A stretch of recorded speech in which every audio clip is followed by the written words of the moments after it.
Hello दोस्तों, कैसे हैं आप लोग। आशा करता हूँ आप सभी ठीक होंगे।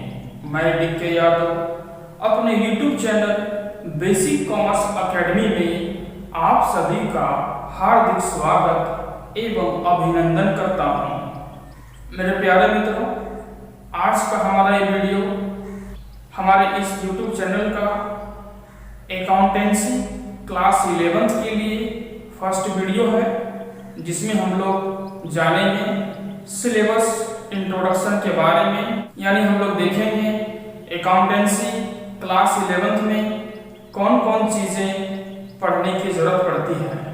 यानी अकाउंटेंसी सब्जेक्ट्स में क्लास 11th के लिए कौन कौन सी चीज़ें पढ़ने की ज़रूरत पड़ती है, उसे हम लोग आज यहाँ देखेंगे सिलेबस इंट्रोडक्शन में। ठीक है, तो चलिए देखते हैं syllabus introduction accountancy for class 11th। ठीक है, यहाँ पर जो है बांटा गया है, यानी कहने का मतलब सिलेबस जो है क्लास 11th का उसे पूरा 3 पार्ट में बांटा गया है। जैसे part A, part B, part C. ठीक है, ये हमारा कॉलम जो है यूनिट्स का कॉलम है, ये हमारा मार्क्स का कॉलम है, जो 2 पार्ट में बना है, फॉर जैक बोर्ड और CBSE बोर्ड। ठीक है, जैसा कि हमने पहले एक वीडियो में बताया था कि हमारे इस YouTube चैनल के द्वारा झारखंड बोर्ड और CBSE बोर्ड का पूरा 11th क्लास और 12th क्लास का पूरा जो है सिलेबस को कवर किया जाएगा। ठीक है, और अगर आप किसी अदर्स बोर्ड से हैं तो अपना सिलेबस मुझे सेंड करेंगे, मैं देखूंगा। अगर आपके सिलेबस में झारखंड बोर्ड और CBSE बोर्ड के अलावा कुछ एडवांस, कुछ एक्स्ट्रा है, तो मैं उसे भी पूरा कवर करने का कोशिश करूंगा। ठीक है, तो अभी हम लोग देखेंगे पार्ट ए को। पार्ट ए को देखेंगे। पार्ट ए का क्या नाम है? Financial accounting. Financial accounting 1। ठीक है, पार्ट ए का क्या नाम है? Financial accounting 1। तो इसमें जो है 2 यूनिट को कवर किया गया है, यूनिट 1 और यूनिट 2। 2 यूनिट को इसमें कवर किया गया है, यूनिट 1 और यूनिट 2। यूनिट 1 का क्या नाम है? थ्योरेटिकल फ्रेमवर्क, जिससे झारखंड बोर्ड में 15 मार्क्स और CBSE बोर्ड में 12 मार्क्स का क्वेश्चन पूछा जाता है। ठीक है, थ्योरेटिकल फ्रेमवर्क में हम लोग को थ्योरी पढ़ना है, पूरा जो है थ्योरी पढ़ना है। जैसे अकाउंटिंग क्या है, अकाउंटिंग के कौन कौन से मेरिट है, कौन कौन से डीमेरिट्स हैं। ठीक है, ये सभी चीजें अकाउंटिंग के बारे में पूरा थ्योरी जो है हम लोग को पढ़ना है इस यूनिट 1 में। ठीक है, अब हम लोग देखेंगे यूनिट 2 को। यूनिट 2 का क्या नाम है? यूनिट 2 का नाम है अकाउंटिंग प्रोसेस। अकाउंटिंग प्रोसेस में हम लोग बहुत कुछ पढ़ेंगे, जैसे कि आपके सिलेबस में है accounting equation, general entry, ledger, trial balance, cash book, subsidiary book, bank reconciliation statement, rectification of errors. ठीक है, वगैरह वगैरह जो है बहुत कुछ इसमें हम लोगों को पढ़ना है अकाउंटिंग प्रोसेस में, जिससे झारखंड बोर्ड में 40 मार्क्स के क्वेश्चन पूछे जाते हैं और CBSE बोर्ड में भी 40 मार्क्स के क्वेश्चन पूछे जाते हैं। यानी झारखंड बोर्ड में और CBSE बोर्ड में दोनों में 40 मार्क्स के क्वेश्चन पूछे जाते हैं यूनिट 2 से। ठीक है, अब अगर हम टोटल करें पार्ट ए का अगर टोटल करें तो झारखंड बोर्ड के लिए होता है 55 मार्क्स और CBSE बोर्ड के लिए होता है 52 मार्क्स। ठीक है, अब चलते हैं पार्ट बी में। ठीक है, पार्ट बी का क्या नाम है? फाइनेंशियल अकाउंटिंग 2, जिसमें 2 यूनिट को कवर किया गया है, यूनिट 3, यूनिट 4। यूनिट 3 का क्या नाम है? यूनिट 3 का जो नाम है financial statements of sole proprietorship from complete and incomplete records.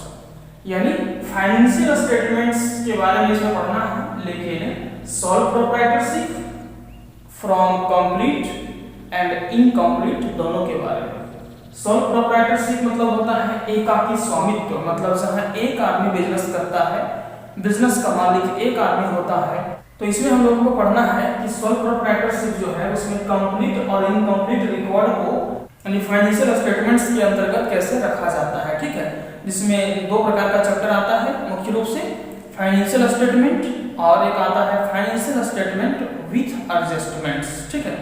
तो इससे जो है 25 मार्क्स का क्वेश्चन पूछा जाता है एग्जैक्ट बोर्ड में, और 20 मार्क्स का क्वेश्चन पूछा जाता है सीबीएसई बोर्ड में, ठीक है। आगे बढ़ते हैं यूनिट 4 में।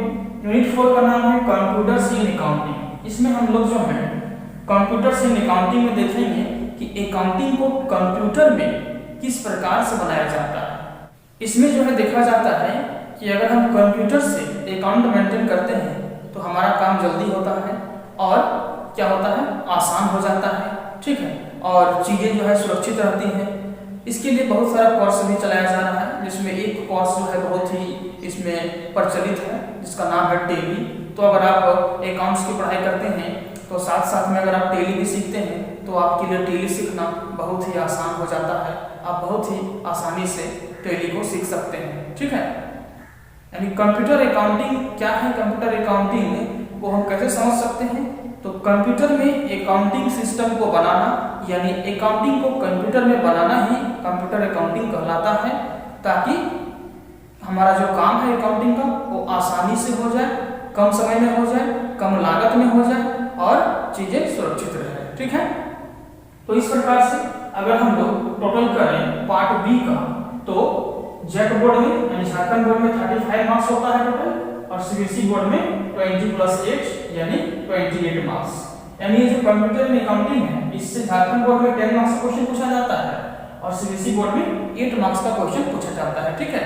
तो इस प्रकार से अगर टोटल होता है पार्ट बी का तो 35 मार्क्स है जेट बोर्ड के लिए और 28 मार्क्स है सीबीएसई बोर्ड के लिए, ठीक है। अब चलते हैं पार्ट सी में। पार्ट सी का नाम है प्रोजेक्ट वर्क, यानी इसमें प्रोजेक्ट वर्क करवाया जाता है। पार्ट सी में प्रोजेक्ट वर्क करवाया जाता है जेट बोर्ड में 10 मार्क्स का और सीबीएसई बोर्ड में 20 मार्क्स का, ठीक है। तो इस प्रकार से 3 पार्ट आता है, part A, part B, part C, ठीक है। अगर इसका हम टोटल करें कि टोटल मार्क्स जो है कितना होगा, तो grand total A plus B plus सी, यानी अगर जेट बोर्ड के लिए देखें तो 55 प्लस 35 90 प्लस 10 100 हो जाता है। लेकिन जेट बोर्ड में 2019 से 11th क्लास के लिए जो एग्जाम ली जा रही है उसका पैटर्न को चेंज कर दिया गया है। अकाउंटेंसी की अगर बात करें तो 50 मार्क्स टोटल का एग्जाम जो है जेट बोर्ड के द्वारा क्लास 11th के लिए ली जाती है, जिसमें से 40 मार्क्स का एग्जाम होती है और 10 मार्क्स का प्रैक्टिकल वर्क स्कूल या कॉलेज के द्वारा करवाया जाता है, ठीक है। तो इसीलिए हमने यहाँ लिखा है 40 + 10 = 50।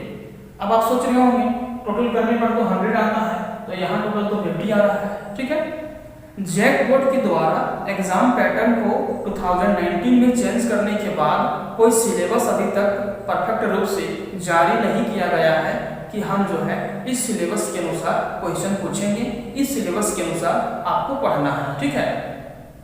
इसीलिए हम लोग अभी पुराना सिलेबस को ही मानकर चलते हैं और यहाँ जो 55 + 35 90 होता है। 90 मार्क्स का क्वेश्चन पूछा जाना चाहिए था, लेकिन 40 मार्क्स का ही पूछा जाता है।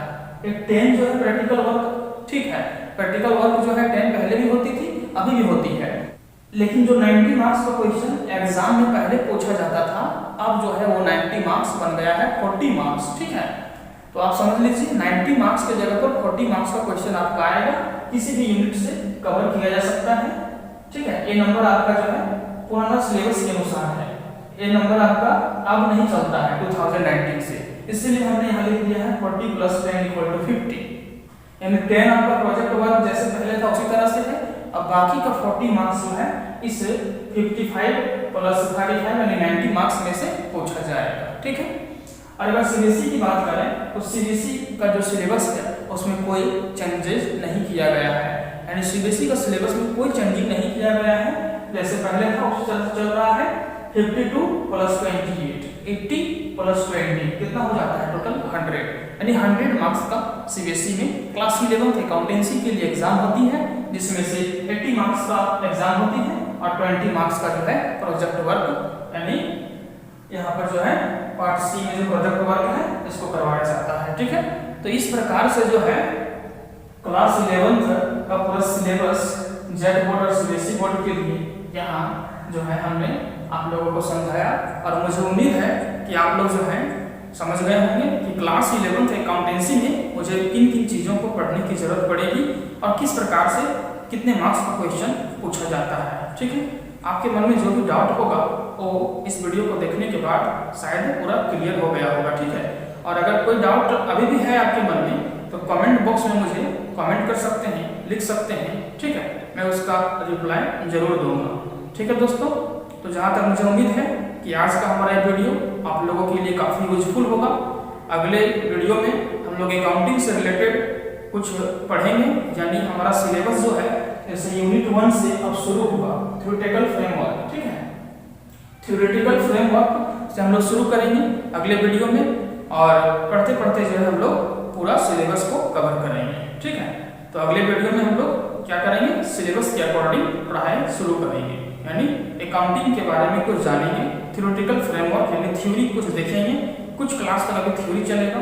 उसके बाद जो है हम लोग जब इसमें चले जाएंगे अकाउंटिंग प्रोसेस में, तो फिर हम लोग का प्रैक्टिकल क्वेश्चन बनेगा। ठीक है दोस्तों, अगर आपको लगता है कि हमारा ये YouTube channel basic commerce academy आपके लिए यूजफुल है, आप इससे कुछ सीख रहे हैं, तो इस चैनल को सब्सक्राइब करें, लाइक करें और वीडियो को शेयर करते रहें, जरूरतमंद लोगों तक शेयर करें, ताकि सभी लोग इस चैनल से भरपूर फायदा उठा सके, अपनी कॉमर्स की पढ़ाई अच्छे से कर सके। ठीक है दोस्तों, आज के लिए इस वीडियो में इतना ही।